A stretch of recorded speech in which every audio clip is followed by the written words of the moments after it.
नमस्ते, शुभ प्रभात, सत श्री अकाल, सलाम वालेकुम। Welcome to Master Softtech. हम मास्टर सॉफ्टटेक आपका स्वागत करते हैं अपने चैनल पर। मास्टर सॉफ्टटेक आपके लिए लाए हैं बेहतरीन और ढेर सारी जानकारियाँ ढेर सारे क्षेत्रों में। सो गाइस, जैसा कि हम अपने प्रीवियस वीडियोस में टेक्नोलॉजी के अंदर कंप्यूटर फंडामेंटल पर कुछ टॉपिक्स डिस्कशन किए थे, जैसे कि history of computer, introduction of computer, applications of computer, characteristics and features of computer. और हमने ये भी कहा था कि अपने आने वाले वीडियो में हम इवोल्यूशन ऑफ कंप्यूटर पर डिस्कशन करेंगे। इवोल्यूशन का मतलब ये होता है कि किसी भी चीज़ में कैसे डेवलपमेंट्स हुए हैं, कैसे उसमें इम्प्रूवमेंट्स हुई हैं और उसने जो एडाप्टेशन किए हैं कि खुद को सर्वाइव करने के लिए, खुद को मॉडिफाई और खुद को अपग्रेड करने के लिए, तो वही इवोल्यूशन होता है। तो आइए जानते हैं कि कंप्यूटर में क्या इवोल्यूशन हुआ, किस टाइम पे, कब उसमें क्या क्या अपग्रेड हुए हैं और क्या क्या चीज़ें उसमें डेवलपमेंट्स हुई हैं। तो जैसे कि हम सभी जानते हैं, आवश्यकता ही आविष्कार की जननी है। Necessity is the mother of invention.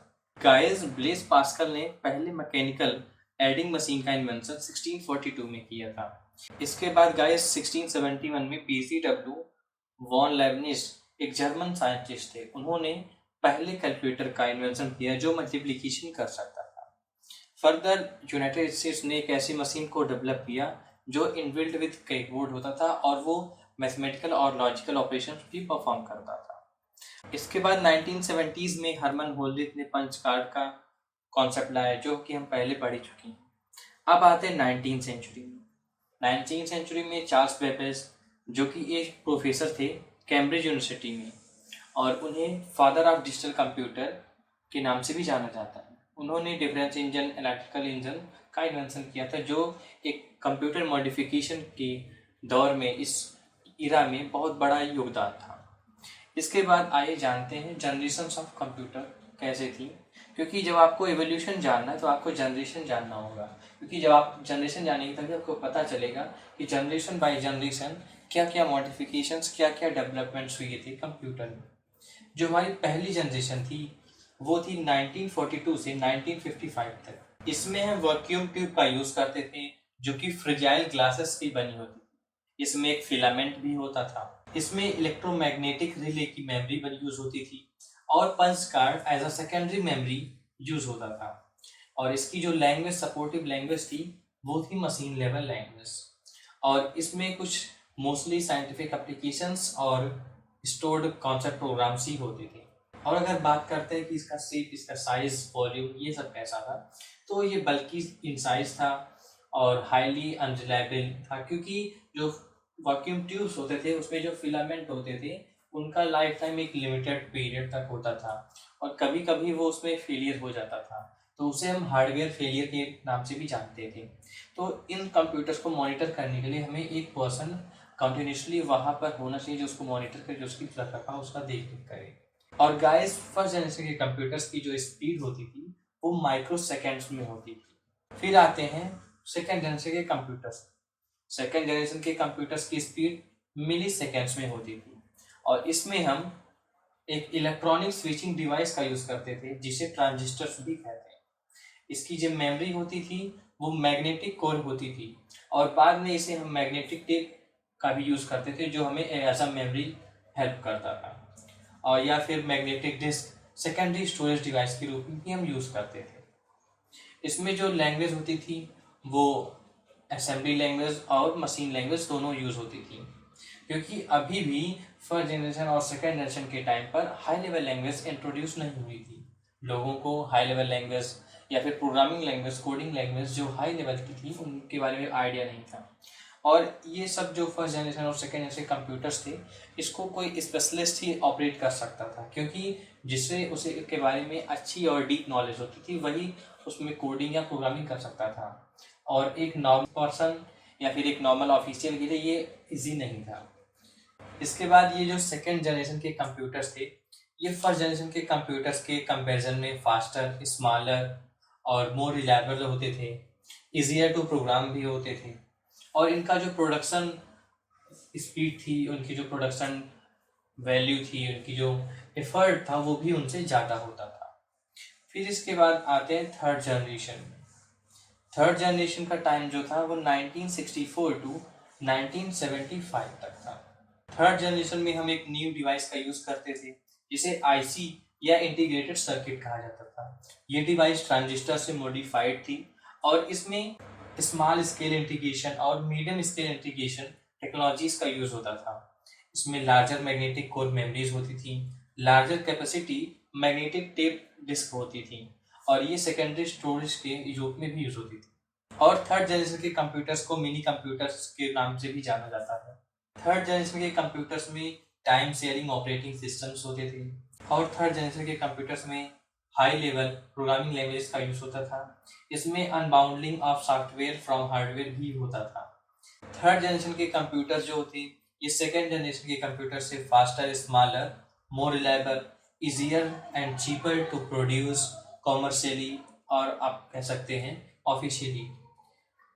इन्हें एक नॉर्मल पर्सन भी नॉर्मली यूज कर सकता था क्योंकि इसमें ग्राफिकल यूजर इंटरफेस आ गया था। इसके पहले कमांड यूजर इंटरफेस था और कमांड यूजर इंटरफेस को हम एक स्पेशलिस्ट ही यूज कर सकता क्योंकि उसे डीप नॉलेज होती थी कि किस कोड का, किस कमांड का क्या मतलब होता था। और जब तक मशीन लैंग्वेज या असेंबली लैंग्वेज में प्रोग्रामिंग होती थी उसे भी एक नॉर्मल पीपल नहीं परफॉर्म कर सकते हैं, ना उसे यूज कर सकते हैं। जो थर्ड जनरेशन कंप्यूटर्स थे ये इजियर टू अपग्रेड रहते थे जैसे प्रीवियस जनरेशन के सिस्टम्स होते थे। इसमें साइंटिफिक, कॉमर्शियल, ऑनलाइन एप्लीकेशंस का भी यूज होता था। और गाइस, क्या आप जानते हैं कि थर्ड जनरेशन के कंप्यूटर्स की स्पीड नैनो सेकेंड्स में होती थी। इसके बाद आते हैं फोर्थ जनरेशन। फोर्थ जनरेशन के कंप्यूटर जो थे वो 1975 टू 1989 तक थे। फोर्थ जनरेशन में high level language supportive language थी। फोर्थ जनरेशन के कंप्यूटर्स में हम आईसीज का यूज करते थे, उनके साथ हम चिप का यूज कर सकते थे जो very large scale integration technology का यूज होता था। इसमें हम माइक्रो प्रोसेसर का भी यूज करते थे। सेमीकंडक्टर मेमोरी होती थी जो सिलिकॉन की बनी होती थी एंड इसमें लार्जर कैपेसिटी हार्ड डिस्क का भी यूज होता था जो इनबिल्ट सेकेंडरी स्टोरेज के रूप में यूज होता था। और इसमें जो मैग्नेटिक टेप्स, फ्लॉपी डिस्क जो होते थे वो पोर्टेबल स्टोरेज मीडिया के रूप में भी यूज होते थे। और फोर्थ जनरेशन के कंप्यूटर्स जो थे वो जैसे कि हमारे पर्सनल कंप्यूटर्स हैं, इसमें ऑपरेटिंग सिस्टम जो पीसीज के लिए होते थे उसमें जीयूआई भी होता था क्योंकि इसके पहले सब जीयूआई नहीं, सब सीयूआई होते। सीयूआई मतलब कैरेक्टर यूजर इंटरफेस और जीयूआई होता है ग्राफिकल यूजर इंटरफेस। ग्राफिक्स का इंट्रोडक्शन होने के बाद कंप्यूटर्स को यूज करना और भी इजी हो गया था क्योंकि इसके पहले जब कैरेक्टर्स ये उसका इंटरफेस रहता था तो नॉर्मल पर्सन, नॉर्मल पीपल के लिए उसे ऑपरेट करना इजी नहीं होता था। इसमें प्रोग्रामिंग लैंग्वेजेस जो थी वो सी थी, C++ थी। तो ये सब लैंग्वेजेस मतलब हाई लेवल लैंग्वेज आप कह सकते हैं कि इंट्रोडक्शन हो चुका था फोर्थ जनरेशन के कंप्यूटर्स में। हमारे फोर्थ जनरेशन के कंप्यूटर्स में multiple Windows on a single terminal screen का ऑप्शन भी होता था। इसमें मल्टी प्रोसेसर ऑपरेटिंग सिस्टम का यूज होता था, कॉन्करेंट प्रोग्रामिंग लैंग्वेज होती थी और यूनिक्स ऑपरेटिंग सिस्टम का भी यूज होता था। इसमें जो लैंग्वेजेस थी वो C and C++ programming language का हम यूज करते थे। और फोर्थ जनरेशन के कंप्यूटर्स की जो सॉफ्टवेयर होते थे उनकी डिजाइनिंग ऑब्जेक्ट ओरिएंटेड होती थी। नेटवर्क बेस्ड एप्लीकेशंस का भी यूज हम फोर्थ जनरेशन के कंप्यूटर्स में करते थे। ये स्मॉल होते थे as compare to third generation, affordable होते थे, reliable and easy to use PC जैसे हमारे personal computers, more powerful, more reliable. Mainframe computer जो हमारे सिस्टम्स होते थे वो भी हमारे इसी के एग्जांपल्स हैं। जनरल पर्पज मशीन ये हमारी होती थी जैसे, और इनका यूज मोस्टली कॉमर्शियली और साइंटिफिक एरियाज में होता था। एंड गाइस, फोर्थ जनरेशन के कंप्यूटर्स की स्पीड जो थी वो पिको सेकेंड्स में मेजर की जाती थी। इसके बाद आते हैं फिफ्थ जनरेशन।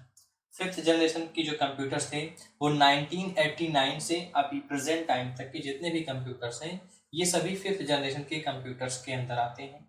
इसमें जो आईसीज का हम यूज करते थे उसके साथ हम ultra large scale integration technology का यूज करते हैं। जो हमारे फिफ्थ जनरेशन के कंप्यूटर्स की मेमोरी होती थी ये मल्टी कोर प्रोसेसर चिप्स होते थे। इसमें लार्जर कैपेसिटी मेन मेमोरी भी यूज होती थी, लार्जर कैपेसिटी हार्ड डिस्क। और फिफ्थ जनरेशन के कंप्यूटर्स में ऑप्टिकल डिस्क जो कि पोर्टेबल और ओनली रीड स्टोरेज मीडिया के रूप में भी यूज होता था। इसमें सॉलिड स्टेट डिस्क का यूज होता था।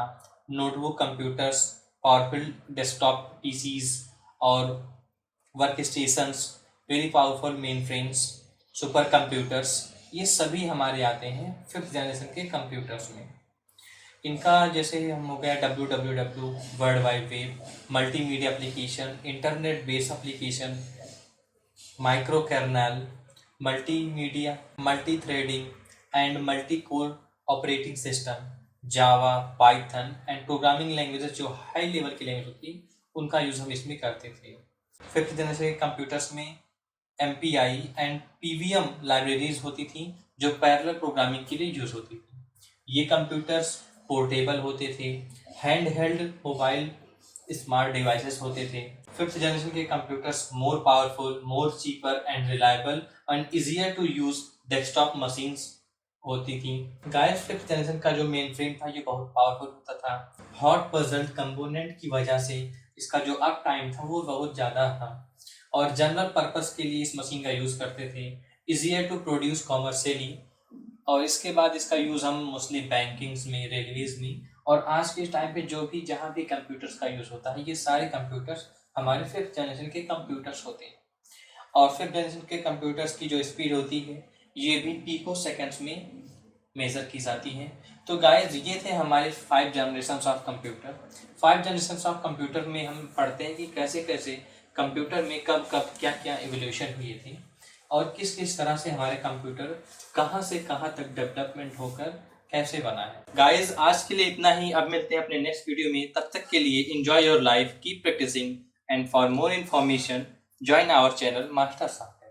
And guys, if you have any queries, any questions, any problems, so you can ask in our Telegram channel और Instagram page, the links are given in the description। और अगर आपको कोई भी queries हो, कोई भी प्रॉब्लम्स हो जो ना समझ में आ रही है तो आप अपने क्वेश्चंस को, अपने प्रॉब्लम्स को हमारे कमेंट बॉक्स में जाकर लिख दीजिए और हम अपनी प्रॉब्लम को सॉल्व करने की पूरी कोशिश करें। एंड गाइस अपने फ्रेंड्स, अपने कलीग्स, अपने क्लासमेट्स के साथ हमारे वीडियोस के, हमारे लिंक्स को शेयर कीजिए जो इंटरेस्टेड हैं और जिनको इन्फॉर्मेशन और नॉलेज इस फील्ड में चाहिए होगी। So thanks for watching and bye bye.